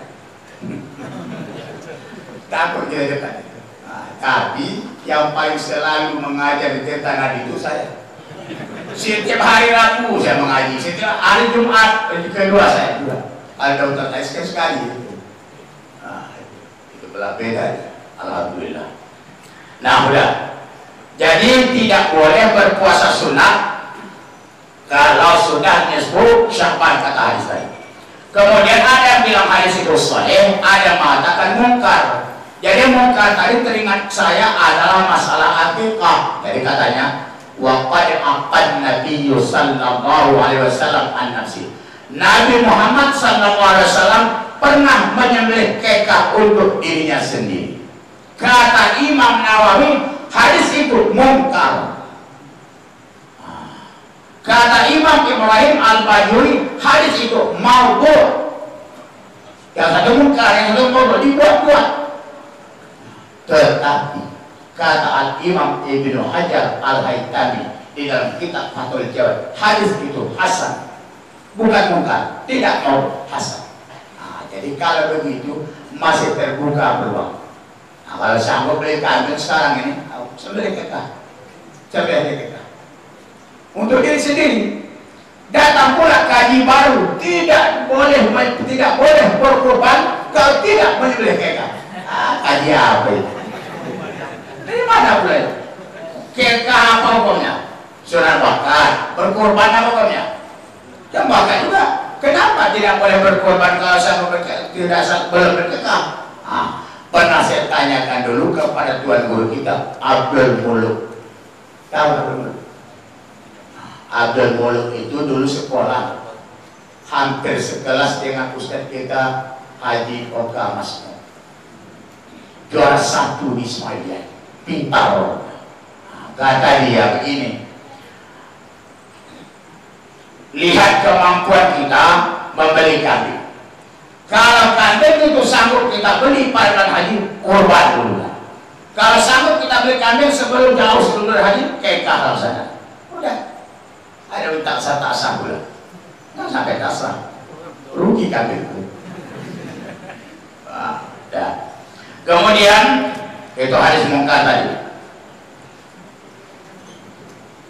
Nah, hadis tadi diambil oleh Asy-Syafi'i dan sahabat-sahabat Imam Syafi'i. Ulama-ulama Syafi'i ini kalau kita perhatikan ada pasangan-pasangannya. Imam Buwaiti pasangannya Imam Muzani. Hebat atau tidak Imam Muzani itu pernah diakui oleh Imam Syafi'i. Kalau Muzani berdebat dengan syaitan, pasti kalah setan. Itu Imam Syafi'i memuji murid. Kalau Muzani berdebat dengan syaitan, kalah setan. Setan dia kalah. Apa yang mirip? Imam Buwaiti, Imam Muzani, kemudian Imam Rafi'i, Imam Nawawi, kemudian Imam Ibnu Hajar, Syekh Ramli. Hafal semuanya, hafal masalah ini. Guru saya sendiri, guru kita Dr. Lahmuddin Nasution MAG. Hafal semua, sampai ke Pak Rasulullah hafal. Tapi saya pendek. Umur berkat, pendek umur banyak di sana. Apa yang umur berjasa tidak? Pendek. Sudah. Nah, kata Imam Syafi'i dan Ashabus Syafi'i mengenai hadis tadi, tidak boleh puasa sunat kalau sudah ada Syawal. Kata dia, masih boleh. Boleh berpuasa sunat bagi orang yang biasa berpuasa. Biasa dia puasa Senin Kamis. Biasa dia puasa Nabi Daud, sehari puasa sehari berbuka. Bagi orang yang biasa berpuasa, boleh dia puasa sunat sampai akhir bulan Syawal. Kalau tidak biasa, cukup sampai pertengahan Syawal, stop. Macam mana? Sampai akhir Syawal atau pertengahan Syawal? Sampai akhir Syawal. Pertengahan, berarti dia ini sama dengan saya. Kenapa sama? Orang tak kuat berpuasa. Saya pun tak kuat, saya puasa. Ada penyakit. Jadi kalau puasa sunat, ya sunat besar lah. Sunat Asyura, sunat apa namanya itu, Arafah, ya kan jangan. Kalau Ramadan wajib. Bahkan puasa Ramadan saya bertambah sedikit. Sengaja aku berpuasa esok hari mengerjakan puasa pada Ramadan di tahun ini karena Allah Ta'ala. Ada semuanya. Mati pun aku tidak akan berbuka. Mati tak buka. Pernah saya anak-anak berpuasa sakit perut, berbukalah kata mak, berbukalah. Tidak. Ternyata tak coba. Sehat dari sekarang. Tadi kitab itu jangan dicontoh itu, tak bagus itu. Kalau sakit bolehlah berbuka. Kalau musafir boleh tak puasa. Nah, jadi tadi kalau teradat puasanya Senin Kamis atau puasa di bulan boleh berpuasa. Kalau tidak teradat tidak boleh. Bagi orang yang rajin puasa sunnah, nanti di dalam surga dipersilakan dia masuk dari pintu Babur Rayyan. Dari Babur Rayyan. Orang yang rajin puasa dari Babur Rayyan dipersilakan masuk. Orang yang rajin sholat duha dari pintu duha, Babur duha. Itu keterangannya ada di kitab Sahih Syarah Sahih Bukhari, ada Babur Rayyan itu. Kemudian ada lagi di kitab Syekh Ya'ad Walibin, ada Babur duha. Ada anak muda. Aku tak usah ribuan Rayyan pun tak mengapa, tak usah bertuha pun tak mengapa. Yang penting aku masuk. Itu pula gaji dia. Jangan begitu, tak boleh begitu. Kalau dapat alangkah hebatnya dari Babur Rayyan. Kalau para puasa itu duha, kerjakan salat duha, akan masuk surga dari pintu Babur duha. Ada saja Pak.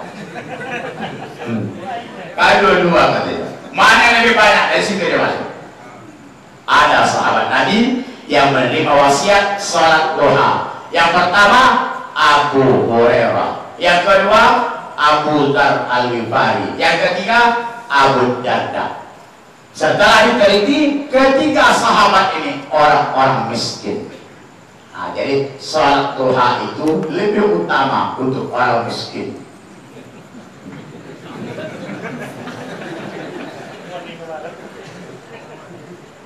Tapi bukan berarti orang kaya tak boleh, kaya pun boleh. Lebih dituntut dia melaksanakan sholat duha. Wallahu a'lam. Kemudian waktu kita sudah jauh malam. Kemudian pendapat Al-Imam Asy-Syafi'i dan sahabatnya tadi diikut pula oleh ulama mutaakhirin, pengikut Hambali. Pengikut Hambali pun sependapat dengan Imam Syafi'i bahwa kalau terbiasa dia puasa boleh sampai akhir Syaban. Kalau tidak terbiasa 15 Syaban saja. Jadi kalau ada orang bilang tak usah puasa 15 Syaban, betul juga itu. Kalau dia tak biasa, kalau surat puasa sampai akhir Syaban, betul juga. Nabi Muhammad SAW biasa berpuasa 1 bulan penuh di bulan Syaban. Bahkan 1 bulan penuh di bulan Rajab, Syaban, Ramadan, 3 bulan Nabi puasa.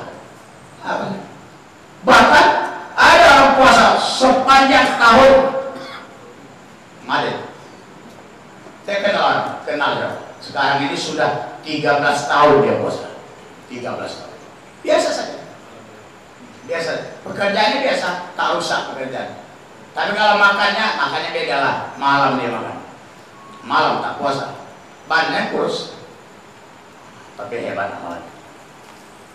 Mudah-mudahan nanti masuk dari Babur Rayyan. Wah iya. Nah, kemudian kita persingkat masalah ini.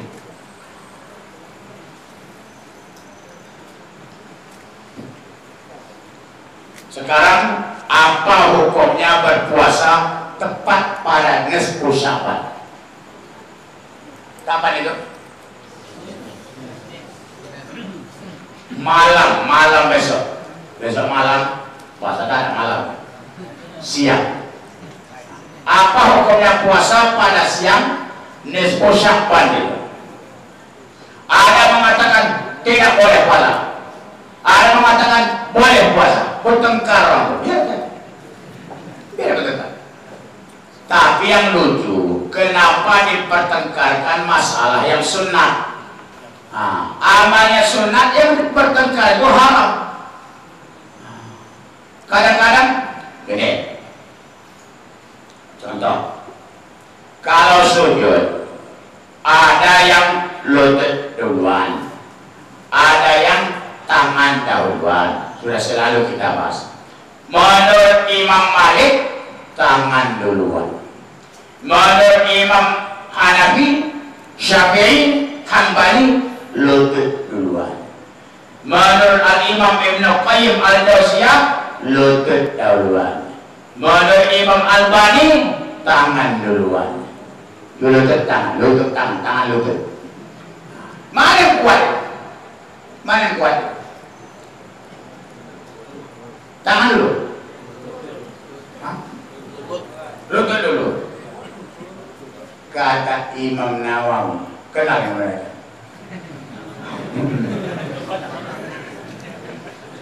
Kata Al-Imam An-Nawawi rahimahullahu ta'ala, ulama terbesar mazhab Syafi'i, sehingga digelar Syafi'i kedua. Kata Imam Nawawi, tak dapat kutaji mana yang lebih kuat antara kedua pendapat itu.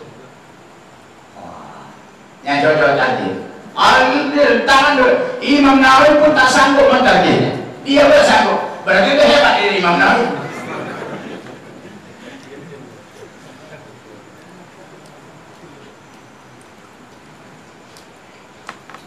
Kalau Syekh Abdurrahman bin Abdul Rahim Al-Mubarakfuri di dalam kitab Tuhfatul Ahwadi, beliau mengatakan tangan dahuluan itu yang lebih kuat. Saya terima, karena beliau ada ulama hadis. Tapi kata Ibnu Qayyim Al-Jauziyah, yang tangan duluan itu terbalik hadisnya. Tapi itu hadisnya itu salah sebut Abu Hurairah. Kata Imam Albani, sangat aneh Ibnu Qayyim Al-Jauziyah mengatakan lutut duluan, perang. Nah, jarang juga terjadi Ibnu Qayyim perang dengan Ibnu Qayyim. Biasanya kompak itu. Tapi heran juga saya melihat Imam Albani. Imam Albani sama dengan kita. Nah, kalau Imam baca Sami Allahu liman hamidah, makmum baca Sami Allahu liman hamidah. Imam Albani cocok dengan itu. Sama. Nah, itu aneh. Imam Albani itu aneh. Tanaqudat Albani, kontradiksi Imam Albani. Tapi beliau juga ulama hadis. Ulama hadis tapi tak banyak hafal hadis. Betul. Kalau Imam Ahmad bin Hanbal tadi, kata Abu Zur'ah Ar-Razi, mampu menghafal 1 juta hadis yang sanad dan matanya luar kepala. 1 juta. Kalau kita hilang jutanya, tinggal sanad. Innamal a'malu binniyat.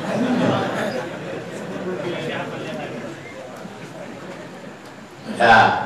Jadi kalau menurut kitab Lataiful Ma'arif, berpuasa pada nisfu Sya'ban itu apa cara bahasa?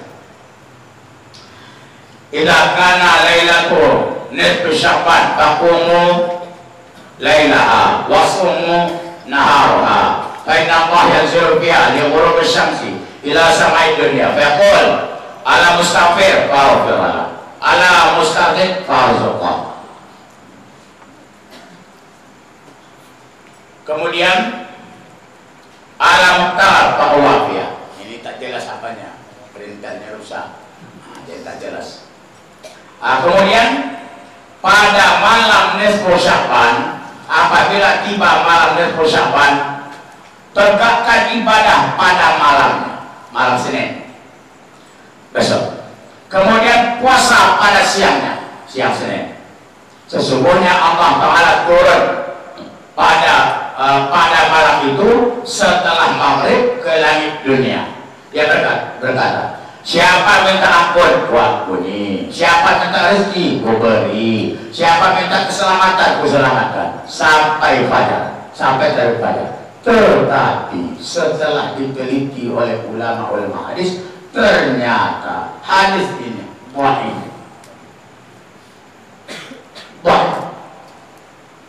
Jadi kalau kelompok Imam Albani berpendapat hadis dhaif tidak boleh diamalkan, itu orang salafi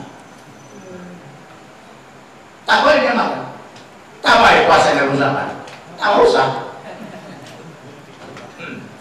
Kalau kelompok ulama lain, hadis dhaif boleh diamalkan untuk ibadah-ibadah sunnah, boleh. Nah, jadi kepada kita, kalau ada jual Albaninya tidak boleh. Bahkan bagi dia mengadhankan bayi baru lahir tidak boleh, karena hadisnya dhaif.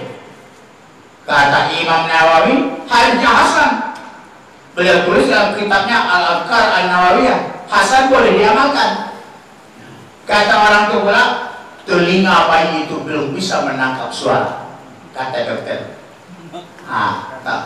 Tapi bayi dalam kandungan bisa pula berpengaruh kalau dimainkan musik jazz dari luar. Kemarin betul itu. Dalam kitab tak begitu katanya, supaya kalimat pertama dengan si anak kalimat tauhid, lafaz adzan, supaya anak jadi anak baik, itu kata ulama. Ini ada pula bilang, tak mau mengadakannya usaha. Tak usah. Pokoknya kita adzan kan, tak boleh tak usah. Tak usah pakai lagi. Aku tak mau mengadakan. Anak itu usah. Sahabat itu dengan sholat tarawih. Mau 11 bagus, 23 bagus, 36 bagus. Fatwa Imam Ahmad bin Hanbal Asy-Syaibani juga dikutip oleh Ibnu Taimiyah, katanya jangan diperdebatkan sholat tarawih itu, istilahnya sampai kiamat pun takkan selesai perdebatan itu. Sholat lah udah. Kalau kita ini kita kerjakan 20 3 witir. Witir tadi ada 2 macam. Ada 3 sekali salah, 3 sekali salah. Ada 3 2 salah. Bagus semua itu. Yang 3 sekali salah hadisnya sahih Muslim. Yang 3 2 kali salah hadisnya riwayat Ibnu Hibban. Lebih lemah. Tetapi Imam Syafi'i memilih yang 3 rakaat 2 kali salam. Ada kelebihannya. Kalau salat tarawih 3 rakaat sekali salam, takbiratul ihramnya berapa? Sekali. Bertitahnya berapa? Sekali. Tahiyatnya berapa? Sekali. Salamnya berapa? Sekali. Niatnya berapa? Sekali. Kalau 3 rakaat 2 kali salam, niatnya berapa? 2 kali. Takbiratul ihram berapa? 2 kali. Bertitah berapa? 2 kali. Tahiyat berapa? 2 kali. Salamnya berapa? 2 kali. Banyak kerja, banyak pahala. Udah. Mau tak mau dia, saya mau sekali sih dong.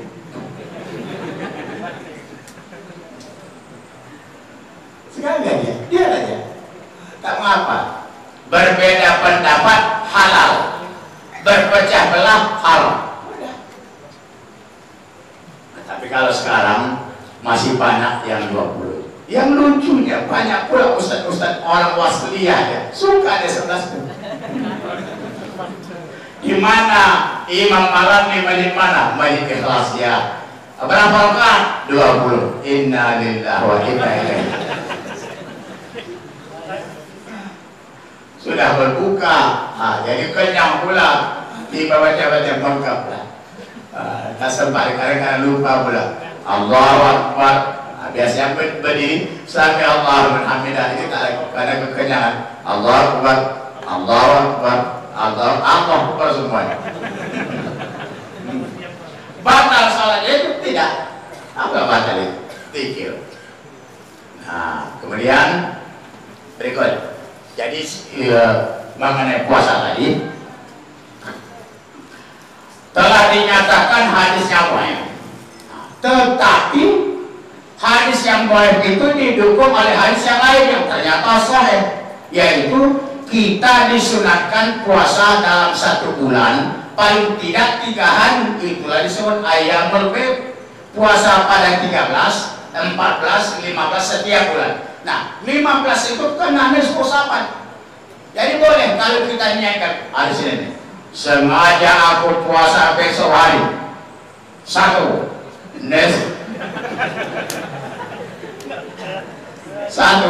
nisfu Sa'ban, 2 ayyamul bid, 3 sunat hari Senin, 3 niat puasanya sahal tidak. Wah, tasrifnya itu boleh. Ya udah bayang. Yang payah itu tak mau puasa.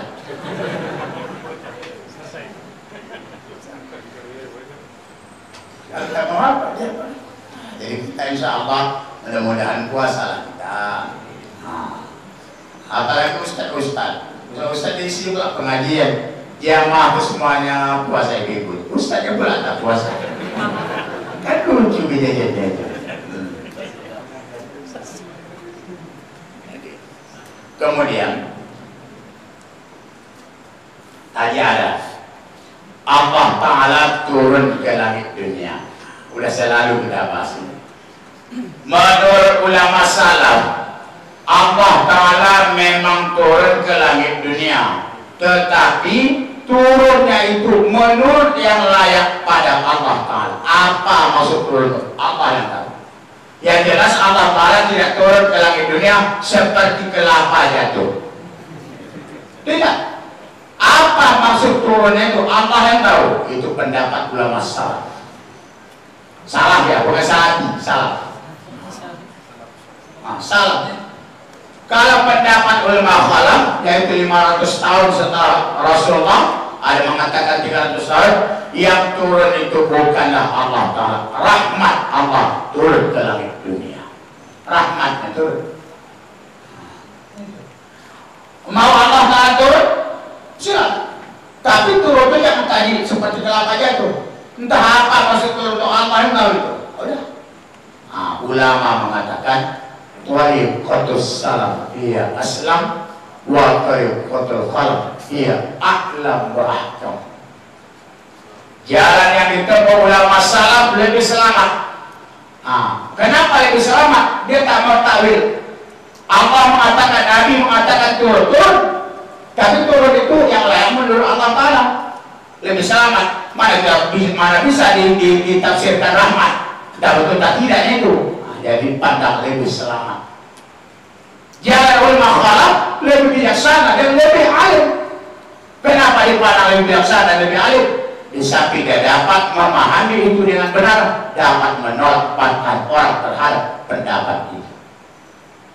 Kalau dalam kitab Tuhfatul Murid dijelaskan, yang main apa yang namanya tadi, takwil, yaitu rahmat tadi, pendapat itu yang lebih rajih, lebih kuat. Kenapa lebih kuat? Karena itulah pengarang Al-Imam, siapa namanya? Abdullah Ibrahim Al-Laqani mendahulukan para ulama khalaf baru ulama salaf. Misal gini, yadullah fawqa aydihim, tangan Allah di atas tangan mereka. Kalau umat Islam sekarang inilah, manusia sekarang disebut tangan Allah, bagaimana Pak? Ya tangan ini, tangan. Kalau dia terpanjang, tangan Allah begini betulnya, kan rusak tawil. Daripada rusak, bagus paling tawil. Kudrat Allah, fawqa kudratin, kudrat Allah di atas kudrat mereka. Kan lebih aman untuk menyelamatkan iman orang-orang yang awam. Tapi ada juga orang tak mau gitu, udahlah, ada itu usaha. Kalau bagi saya mudah aja, tak mau dia usaha.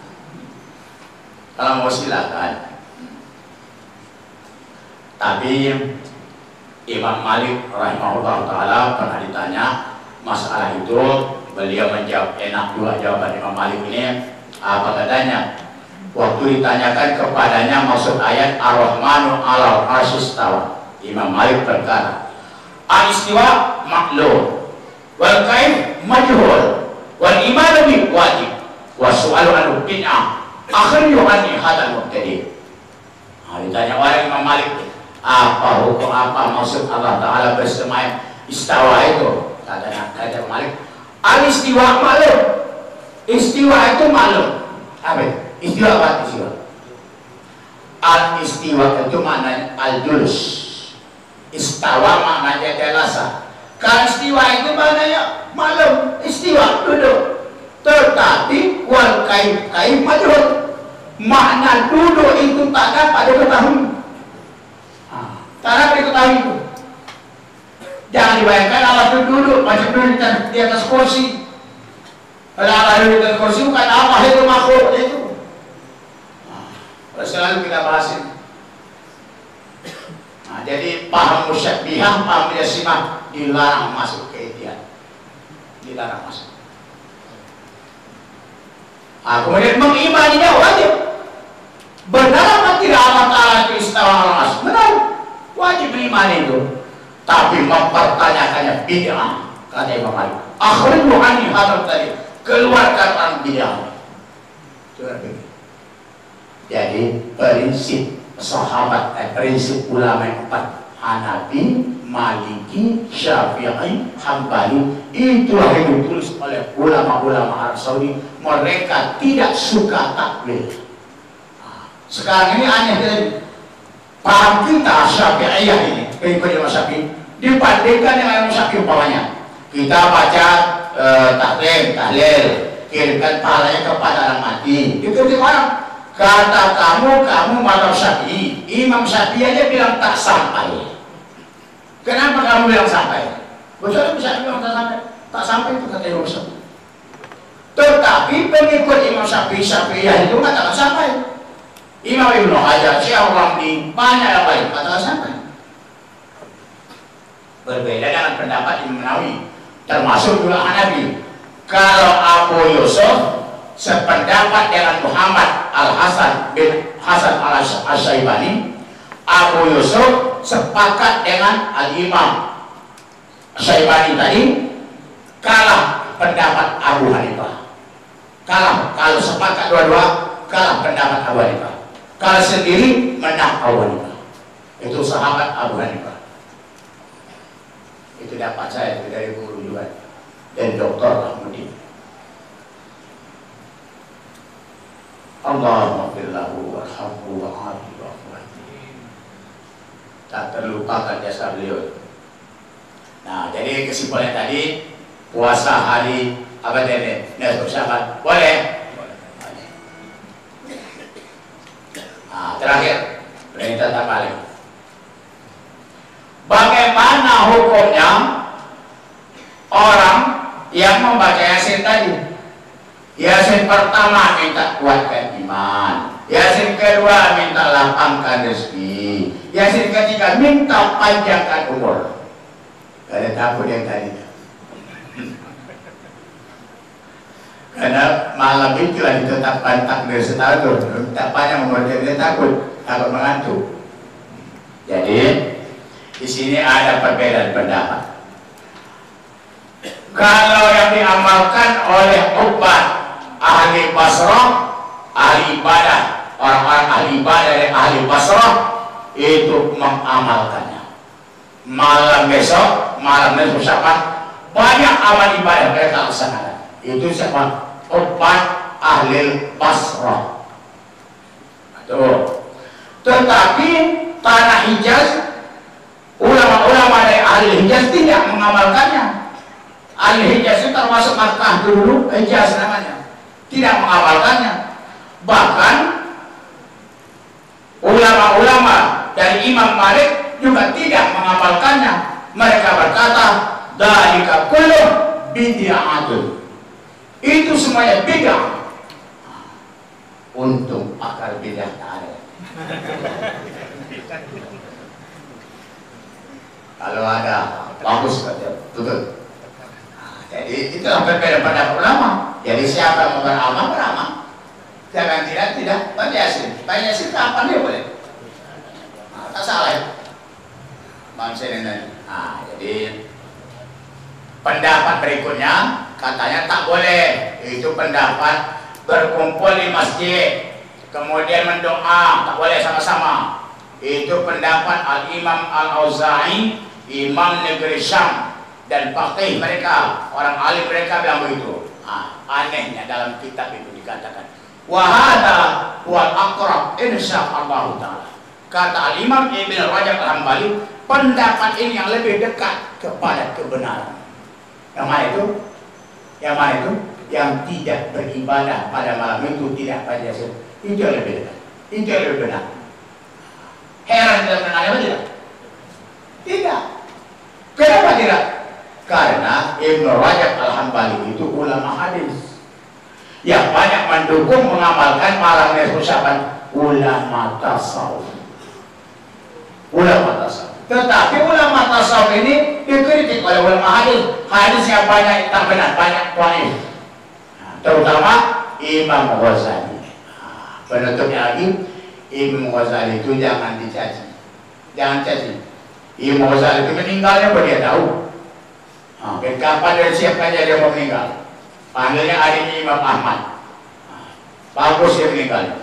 Jadi Imam Ghazali itu ada diterangkan dalam kitabnya Minhajul Abidin, tapi tulisan Arab Melayu. Setiap beliau menuliskan hadis di kitabnya itu, dia tanya dulu Rasulullah, wahai Rasulullah, betul apa tidak hadis ini? Betul, kalau betul tulis, kalau tidak betul aku tulis. Nah, itu pendapat orang ada betul. Itu ulama kasyaf dan segalanya ada pada. Nah, jadi kalau orang macam kita ini, berpikirlah 17 kali untuk mencaci Imam Ghazali. Jangan caci. Kenapa ada dulu Ustaz yang namanya apa itu? Apa kata dia? Gara-gara Imam Ghazali lah Islam menjadi mundur.